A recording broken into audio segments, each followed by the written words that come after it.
This World Parks Congress speaks to the urgency with which marine protected areas, marine ecosystem conservation and management strategies are not only a priority, but also an imperative. With our instruments, the United Nations Convention on the Law of the Sea, but also the regional seas conventions, action plans, and many of the other national and regionally based management frameworks are a vital part of ensuring that we do not continue to treat the world's oceans as either the world's garbage bin into which we dump toxic materials, create deoxygenated zones, microplastics floating through the food chain back into our lives, and secondly also recognize them as vital for sustaining life on Earth, whether through the oxygen they provide, the marine biodiversity that they provide, and the hundreds of millions of people who in one way or another depend on our oceans economy.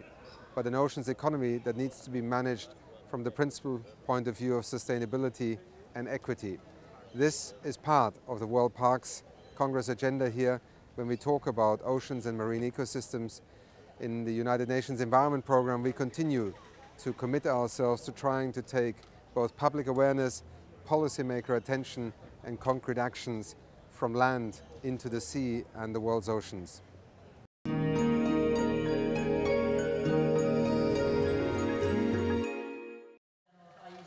The IGA target gives us a minimum. Put aside at least 10% of your coastal marine area as marine protected areas. But of that, 30% no take zones. So we want to go into quality as well, and that's very important. But it also, I think, the message that has been coming out of this Congress through the very ambitious statements, commitments, declarations made by several states is that IGA is the minimum. We have to go more than that. We have to be much more ambitious. So hopefully the promise of Sydney will also give that message as well. It was the big surprise of the Congress just how popular the Marine Pavilion was. In the opening plenary, it dominated the statements. It really has been a theme. So our next objective is to take the success of the marine issues that we have seen here in Sydney to Hawaii when we have our World Conservation Congress in 2016.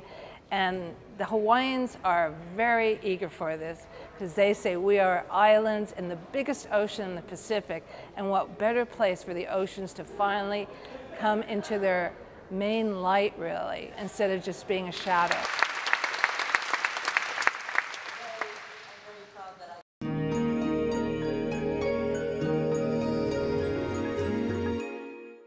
I think the promise of Sydney and its commitments around marine issues is quite broad. I feel as if there needs to be much clearer commitments to the protection of our marine park areas. I think there's some really good language in there. The 30% target is going to be very hard. It's a very ambitious and challenging target, but we have to set our sights high. I was very pleased that this was balanced by an additional emphasis on engaging communities and involving Indigenous peoples in management.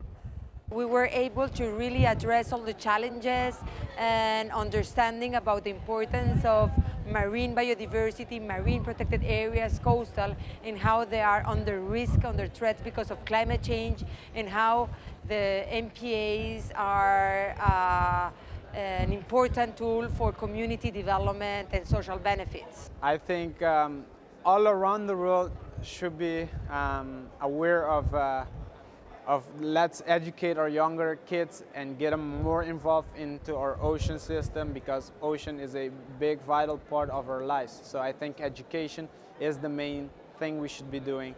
I think that one region that came through very strongly this week is the northern Mozambique Channel.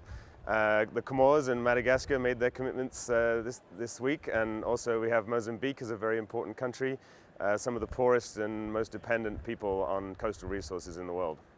I hope that we could have invited more people from the business sector, from the consumption sector. So, but overall, I think it's a positive Congress.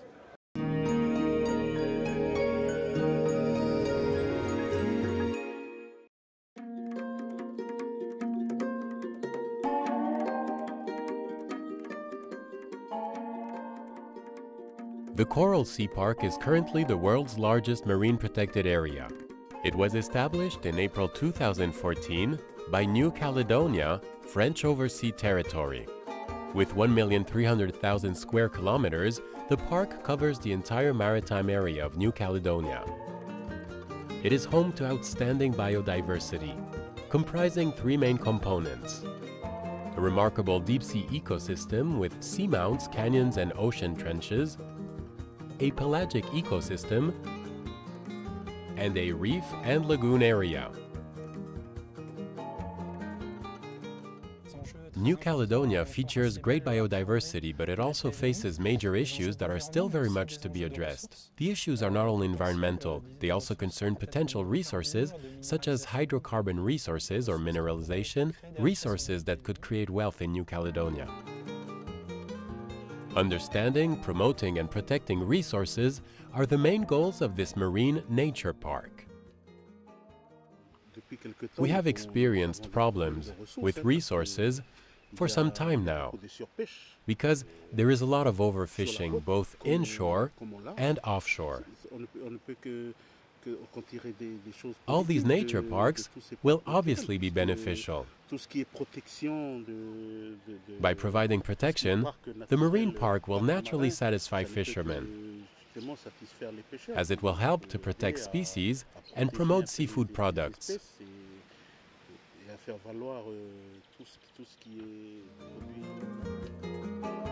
To define and manage the park's action, the marine environment stakeholders have formed a management committee. It is an advisory committee that will give opinions and make suggestions. It will draft a management plan, but the authorities will make the decisions. Those authorities are the government of New Caledonia and the state, since the management committee is chaired by the president of the government and the High Commissioner of the Republic, thus reflecting the distribution of powers between the French state and the collectivity. This park takes the protection level of France's marine environment to 16% of marine protected areas in its waters. It also contributes to the international drive to protect the oceans. The issues are considerable for us in Oceania. With technical support from the French Marine Protected Areas Agency, we wanted to implement a tool that could also contribute to this regional sustainable development initiative. We have other examples nearby, such as the Cook Islands, with which we have agreements. It was important for us to define management and governance focuses that serve the integrated management of our maritime area in New Caledonia.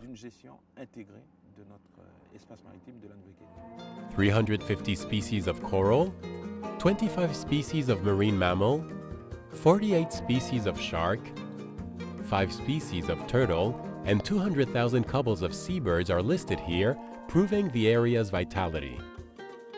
The challenge for the park consists in protecting the marine environment and anticipating potential future activities to preserve this exceptional biodiversity.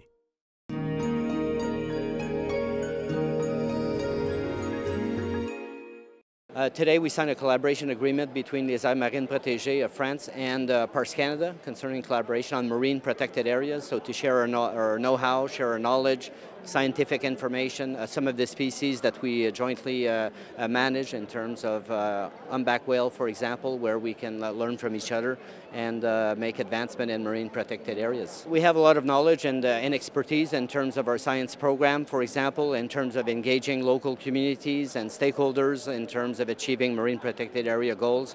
Working with Aboriginal peoples, in our case, is one of our strong suits.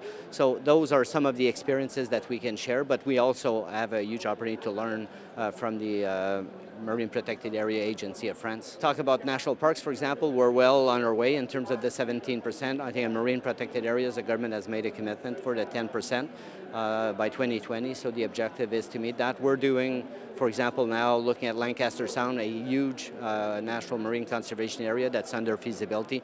So across our great nation, there's a lot of marine protected area feasibility studies happening as we speak.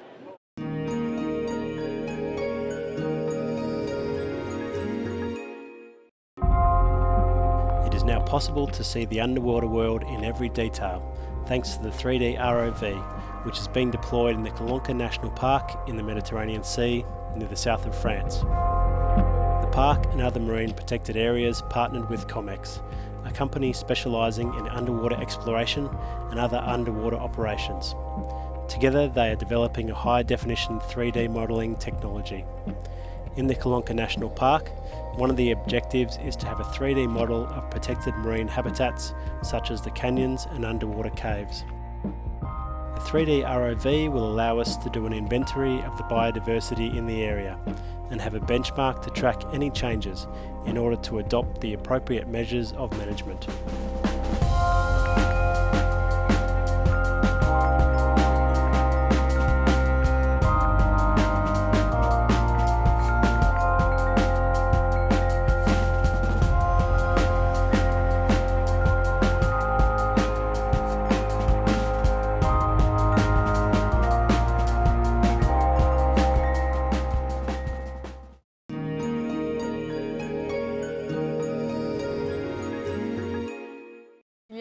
One year ago, during Impact 3 in Ajaccio, the Union of the Comoros have made some important commitments. What were these commitments and what has been achieved so far? One of the commitments was to increase the protected areas to reach 20% of our territory. We began with 50,000 hectares and we made this program even more ambitious, to reach 27% of the national territory by 2017. And the marine area? It would reach around 20% of the EEZ of Comoros. And in Gabon, Mr. White? We committed to increase the size of marine protected areas, and the President announced the decision of the Gabonese government to dedicate 21% of our exclusive economic zone into marine park. So this is something that will become a reality within 2 to 3 months. Can MPAs be an opportunity for development? There is a strategy called Blue Gabon. There was in the past a lack of management, a lack of protection of our ocean territory. It is something we are working on a lot. Since 2 or 3 years, that is making adjustments. All scientists who have spoken here have recommended that one must achieve 20 to 30% of protected areas for an optimum productivity of fishing.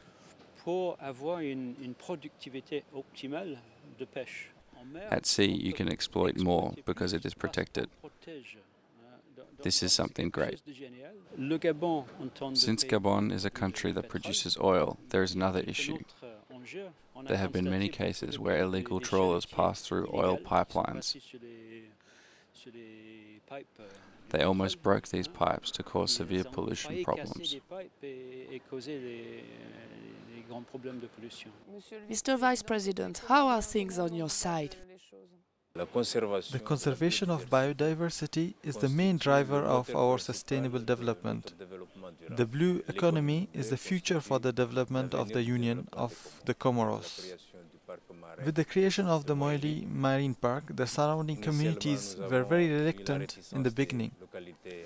But 3 years, 5 years later, when they saw the benefits, they became its advocates. From its creation in 2001 to 2012, they witnessed fish catches increase from 200 to almost 500 tons. We are proud that we have an area where the turtles lay most of their eggs in the Comoros. In Comoros, the main source of animal protein is fish, with an average of 25 kilos per person per year. But in areas of the park, it increased from 25 kilos to almost 32 kilos.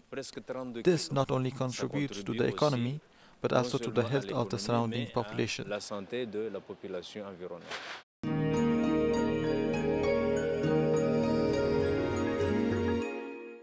When we were in Durban 10 years ago, we talked about protecting between 20 and 30% of each habitat type. This time round, there's been a unanimous view that we should protect at least 30% of each habitat type in protected areas.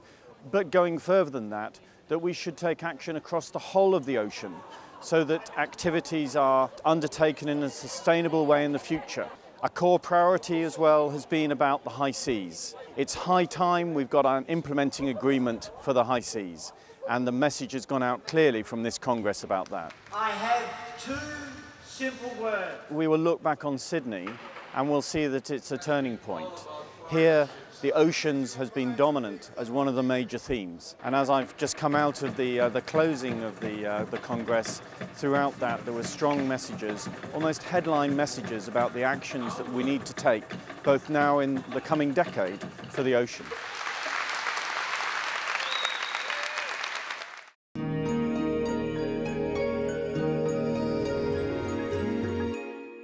I want to make a call to all countries, all governments, all civil society organizations, academy and business to join us in the Sustainable Oceans Initiative to promote the conservation of biological diversity in our seas.